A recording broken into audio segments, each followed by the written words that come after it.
दिवाळी निमित्त नवीन दुचाकी घेतलेला IT इंजिनियर व्यंकटेश बुधले वय 25 राहणार भारतीय विद्यापीठ जवळ हा मैत्रिणीसोबत विजयपूर रोडवर फिरायला गेला होता। रात्री 10:30च्या सुमारास अंधारातून आलेल्या तिघांनी सुरुवातीला व्यंकटेशला गळ्यातील सोन्याची चेन मागितली। व्यंकटेशने नकार दिला, त्यामुळे त्यांच्यात झटापट झाली। त्यात एकाने व्यंकटेशच्या कपाळावर कोयत्याने वार केला। त्यानंतर जखमी व्यंकटेशला अपेक्स हॉस्पिटलमध्ये उपचाराकरिता दाखल करण्यात आले होते। तर 11 ऑक्टोबर रोजी सोलापूर शहरातील अवंती नगरातील एका हाऊसिंग सोसायटीत 4 जण घुसले। त्यांनी 2 घरांमध्ये प्रवेश करून चाकू गळ्याला लावून त्या ठिकाणी जबरी चोरी केली होती। त्यातील 2 अजूनही फरार असतानाच सोमवार दिनांक 20 रोजी रात्री विजयपूर रोडवर दुसरी गंभीर घटना घडली आहे।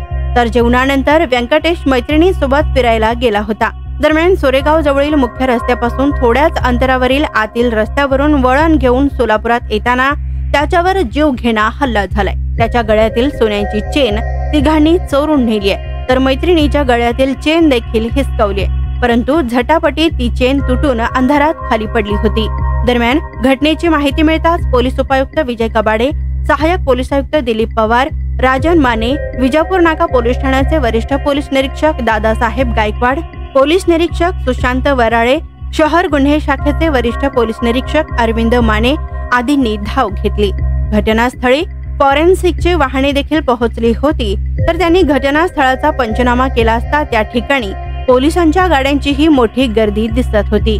तर आता तिन्ही संशयितांच्या शोधासाठी शहर गुन्हे शाखेची पथके रवाना झाली आहेत। स्वादिष्ट जेवण मिळण्याचे एकमेव ठिकाण म्हणजे हॉटेल बडे पीर।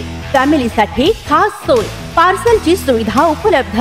आमचा पत्ता लक्ष्मी मार्केट विजापूर वेस्ट, दुसरी शाखा मुस्लिम पाशापेठ, जिंदाशाह मदार चौक सोलापूर।